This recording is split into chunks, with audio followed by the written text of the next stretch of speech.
When you see something that is wrong, that is unjust, that is unfair, you have an obligation to get in the way, to get in trouble, to get in good trouble, necessary trouble.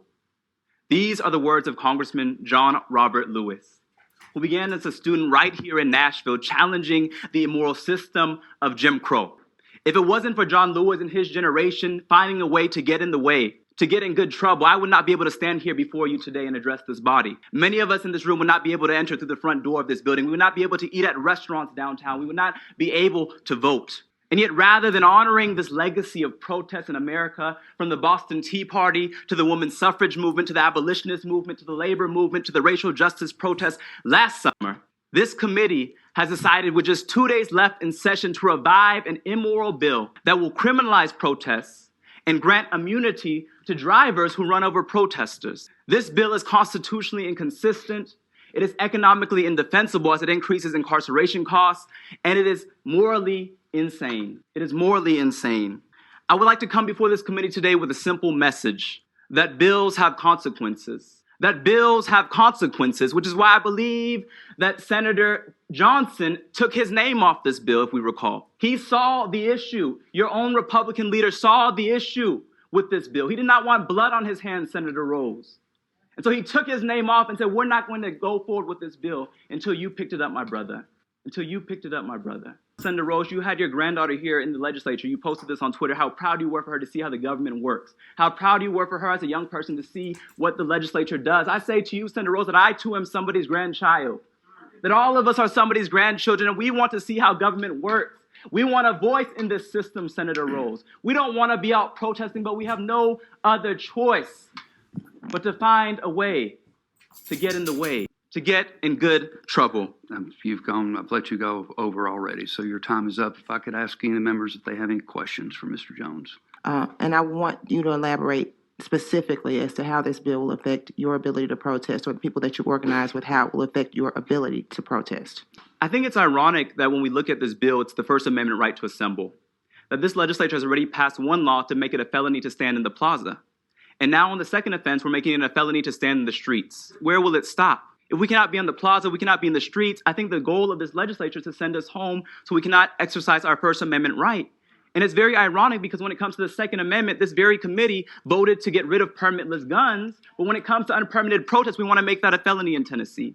Why, when it comes to the Second Amendment, we want no restriction, no regulation? You supported a Second Amendment sanctuary bill, Chairman Bell. And so my question to you is, what part of the Constitution has redacted the First Amendment? The right to assemble. That is what we're doing here. Senator Bell, you began as a protester protesting the taxes in Tennessee. I saw pictures of you when they were driving around the legislature with your signs in this building. Imagine what this bill would have done to you in your protests if you were here. Imagine what this bill would do to people like Senator Harper, who was hit by a car protesting in Bordeaux. When a car almost hit her, she's laying in the state capitol. Her casket's here today. She would have become a felon under this law, and she would be, in fact, even have the risk of death under this law. It chills free speech. It criminalizes protests. 96 of the protests in the Black Lives Matter movement last summer were peaceful. And so this bill is creating a solution for something that there's not an issue of. It will make people afraid to come to the streets because you already have people on social media talking about state law says you can run over protesters. Every protest where there's cars revving their engines, threatening to run people over. This bill is a license to hunt and a license to kill.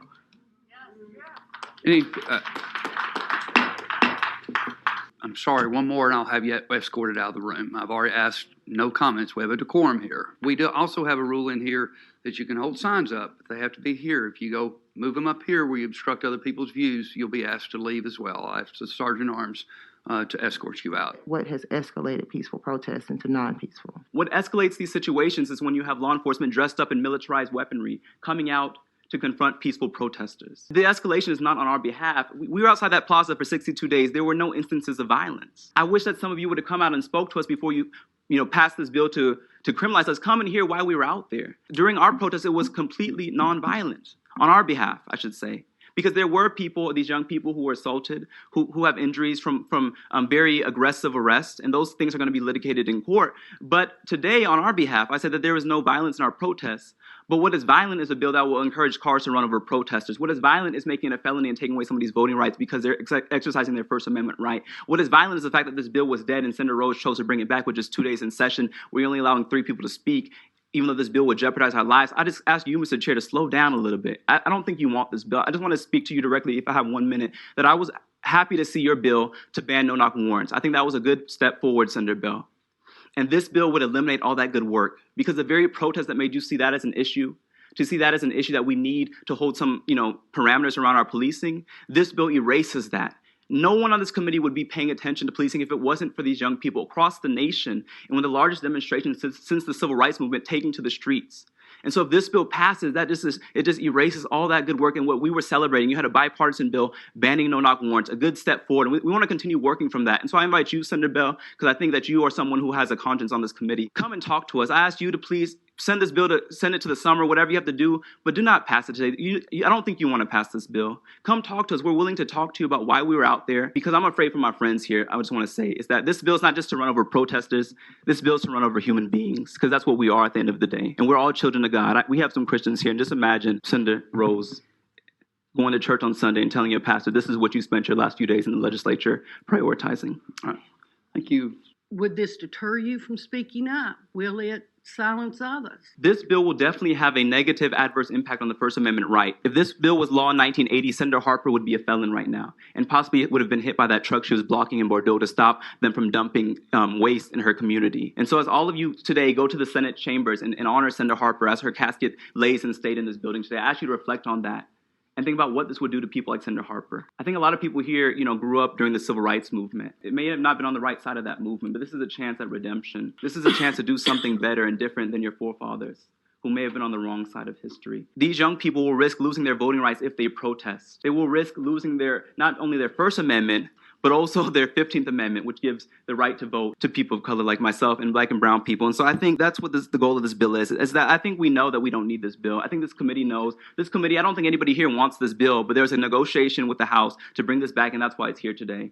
But I ask members of this committee to vote your conscience. Don't fall in line, but vote your conscience. If you are a protester, Senator Bell used to protest. We said Senator Harper was a protester. People here on this committee know the importance of First Amendment rights. And if you want to go after rioting, don't go after us, but I have a name for you, Terry Lynn Weaver, who was at the insurrection and called it an epic day in D.C.